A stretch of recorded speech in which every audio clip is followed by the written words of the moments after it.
Up, everybody? I hope all is well. Guys, I'm a little bit more awake than I was from the running back video because, of course, obviously, the receivers are a little bit more fun to watch because most of these drills actually matter for the receivers.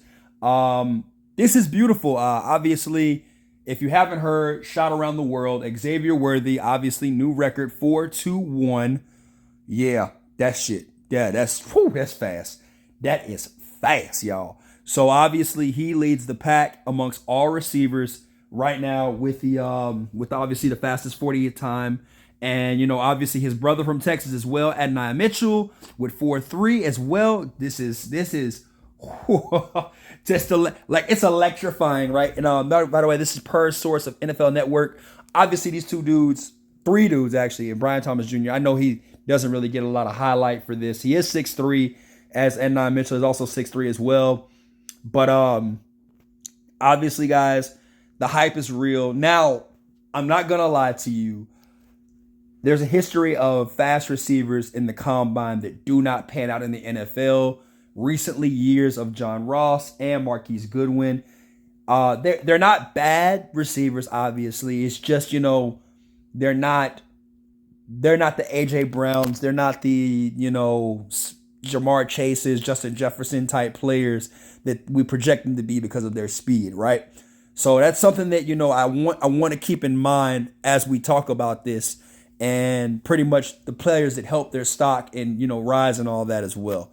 So before I do my big board, obviously I'm doing tight ends with the receivers, going through every position at the combine that we saw this past weekend, and then on top of that, I'm gonna give you my big board, and then we'll go back to every team's mock draft, and we'll finish up. So first things first, obviously receivers that help themselves a lot.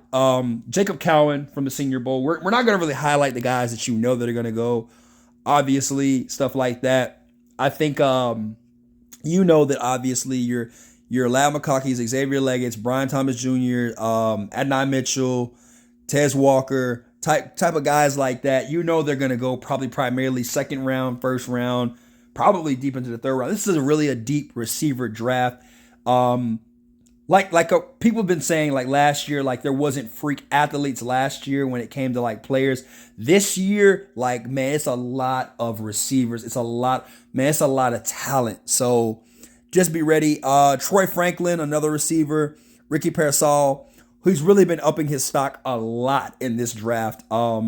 Just from the Senior Bowl to the Combine, just route runner. He's really proved and shown a lot. Roman Wilson also as well out of Michigan. I wasn't even a fan of him.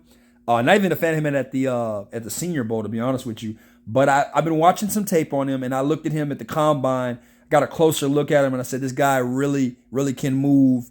Not like as in sense of like speed, but just a technician, just knows how to really get down on it. You know what I mean? As for people that I really, really wanted to see more from, but I kind of had a ceiling where they were undrafted and they could kind of make a name for themselves. Obviously, it's crazy enough they're actually all here in the next three set of players, which is Jaquan Jackson, Bubba Means, and Lakeitra Griffin. I didn't have Bubba Means placed on a team when I was doing the mocks. It's crazy. But I wanted to see more from Bubba Means. However, 4.4 is not bad, obviously, right? So we're going to talk about his size, right? What did he measure up as? He measured up as 6'1", which is not bad. Also, too, on top of that. And on top of that, 6'1", they gave him a 5.86 for his grade. So, yeah. Hands, 10 inches. Arms, 33. Senior class. Yeah. This is the guy that I actually looked forward to seeing at the Combine because I had seen him on tape, especially watching him at Pittsburgh play. Biggest game for me was the West Virginia game, obviously, and then of course the Oklahoma game. Watching him play, kind of said I could see him doing something, but like I said, wanted to see more from him. Same thing with Lakeitra Griffin as well, gadget guy. Quan Jackson actually listed as shorter, so he's basically an average American citizen at 5'9". Which is still tall, obviously still great height. There's been many great receivers that are short that could get the job done. Tyreek is 5'10", which is 1 inch taller, literally. So really, is that big of a deal? No, but Guys like, they obviously were just measured up differently. Rome Odunze, freak. Just, yeah, where he going. Jamari Thrash and Malik Washington, Braden Rice, Johnny Wilson, stuff like that. Jalen Polk, guys like that. I really, really wanted them to just pop out, and they didn't really pop out like I wanted them to 100%. But I am a huge fan of Jamari Thrash. I'm not going to lie. At Louisville, he was the only option there. And it's just fun seeing him play on tape. Obviously, Luke McCaffrey, too, on top of that. I like Luke McCaffrey a lot. Yeah. But really, guys, it's sad to say this. Javon Baker hurt stock with that 5'4", and then Keon Coleman, man. Like, let's talk about it. Keon Coleman really ran a 4.6. That's gonna hurt him in the long run. And it's not fair because, the tape don't lie. But also, when you watched him play at Florida State, those jump balls, those 50-50 balls, he dominated this and that. Can he and I say this because I'm gonna look at a couple of things with the receivers, and then I'm gonna switch over to the tight ends. But with the receivers, I look at also bench press and vertical, which is, vertical obviously because you're gonna be running and jumping and catching the ball. But I look at bench press too as that release. Like, how strong are you to get off of another player at the line of scrimmage? And a lot of these receivers, the problem is they get to the NFL and they get clamped up at the line. Route gets thrown off. You control your own destiny as a receiver. Like, where you're going. The corner doesn't know yet. You're shadowing the route until it happens. You know what I mean? So that's something that we have to look at when it comes to these receivers too as well. But as for the 40 time, what I wanted to see more from, who I wanted to see more from, it is what it was. Johnny Wilson actually ran faster than Keon Coleman, and Johnny Wilson's a fucking, excuse my French, he's a freaking basically basketball player running a 4.5. Just imagine that somebody at 4.5, 6'5" plus coming down dunking on you, dog. Like, damn, that is, oh my God, like LeBron James. Like, ooh. 1 second. And we're back. As for the vertical, obviously Malik did his thing. Jalen, what's crazy? This guy, Jalen Coker out of Holy Cross, he's been popping up to a lot of places. I wouldn't be surprised if he gets like a fifth round, sixth round kind of guy. I could see him doing something. Ricky Pearsall again, doing what he's supposed to do. Worthy, really good high vertical. Tez, like these guys, pretty good verticals, and then everything else is pretty much middle of the pack, average there. I'm looking for Keon Coleman, 38, middle of the pack. I like that. Jacob Cowan, he's like 5'9" too, so he's kind of short, so that's pretty cool for vertical, 36.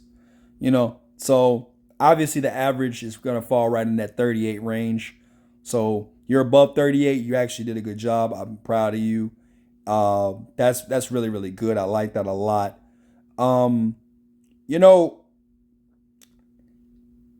Just jump balls in the NFL are a way of life. If you haven't seen the catch, I really recommend it. The Justin Jefferson catch against the Bills was like fourth and forever. And that kind of sums up the idea of what you want with the vertical right there with these receivers. It's something like that where you can just snag it out of the air. So Malik Washington, obviously, I think he's he's one of the taller receivers in this draft. Let me see. He might be one of the taller receivers in this draft. No, he's not. He's 5'8". Wow, that changes the whole perception, bro. I don't know what I'm talking about. That changes a whole perception. Whoa. Yeah, that boy fast. That boy can jump, boy. Whoo, man. Yeah, okay. All right. Now that says a lot right there, man. He can jump and he's a 5'8", man. That boy dunking. But anyways, long story short, vertical, man, it looks good for most of these receivers. Like I said, if you're above 38, then you're pretty much over average, so you're good. Pretty much the rest of these guys, it's all right, it's fine. They probably got to rely on their size, which is not bad. Just the way it is, the way physics. Now, all right, so it's crazy because I didn't get the 40 time for him. Aniyah Smith with 21 reps at bench press. This guy was, now I'm an A&M fan, so I'm about to hype my boy up, obviously. This guy was a freak at A&M before the injury. After the injury, he was kind of somewhat freak-ish.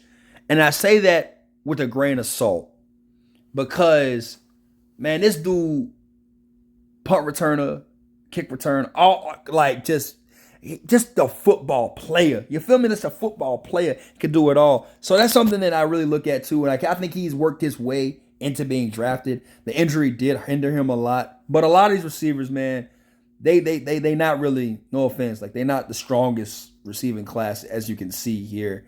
And obviously a lot of guys didn't participate, as you can see, because it would hurt their stock, because obviously they came probably just to do a 40 just to get in and get out. But like I said, I look at this a lot too because I want to see how you get off your release. How strong are you? Can you block downfield? Can you lift a Chevy on suspensions, aka a safety or a corner out the way? Can you take a linebacker block on like Han Ward used to do? Can you do that kind of stuff? So that's things that I look at when it comes to receivers, all around, like the vertical, the 40, and of course blocking as well. Can you do all that? Can you be that trifecta? Like how the 49ers have perfected over the years. Just every receiver must know how to block. And I think that's an underrated value for most receivers. All right, let's switch over to the tight end. All right, tight ends. Here we go, baby. Devin Cup runs the fastest. Theo Johnson right behind him. Tanner McLachlan. I actually like Tanner McLachlan a lot. They actually have him projected as an undrafted free agent. I think he's actually pretty good. He reminds me a lot of a Zach Ertz type player. Theo Johnson's, I'm not falling in love with him, but he can play. I'm not falling in love with him, but he can play. Who else? It was another guy I was thinking of too that I was looking at a couple days before the draft. I wanted to see how he panned out. There we go. Sanders out of Texas. Him, I liked him too. He ran a 4.6. So it's not too bad. Closer to a 7.47. Dylan Holker. There we go. Dylan Holker. Man, tape don't lie. I know the 40 time has him at a 4.78. That's not the case for him, man. This guy, if you watch the Colorado State game, you saw a lot of him there. Then the BYU game when he played for BYU too as well. So that's kind of that. Tight ends, like I said, who really helped themselves.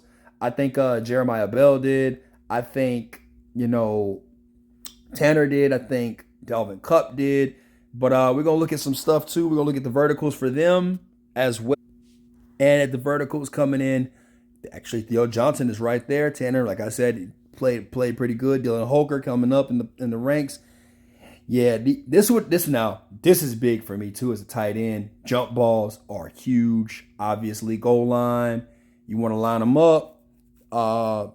Just simple, just down the field type, up the seam, and that's kind of what they're looking at, and that's kind of what I'm looking at if I'm going to draft.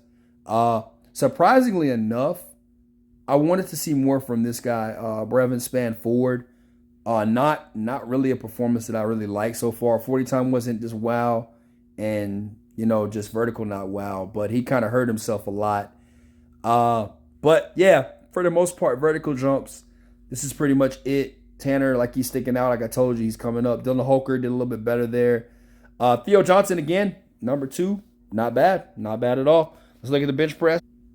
And this is not the bench press. This is actually the 20-yard shuffle. Only one person did the bench press, and that was Tyler Ripman. He actually did that, so that's pretty. I guess he stands alone on that. But 20-yard shuffle, man. Theo Johnson leads the pack. Dylan Holker right there behind that. Yeah, man. So pretty much right now, for the receivers and for the tight ends, obviously Theo Johnson, Dylan Holker, Sanders, Tanner McLachlan for the tight ends, and then receivers, obviously Brian Thomas Jr., the guys that you know about, except for Keon Coleman. He kind of hurt his stock really a lot in this whole 40 thing. Tape don't lie, man. Tape don't lie. So really it's up to them to kind of decide. I will be doing linebackers, and I will be doing offensive linemen next.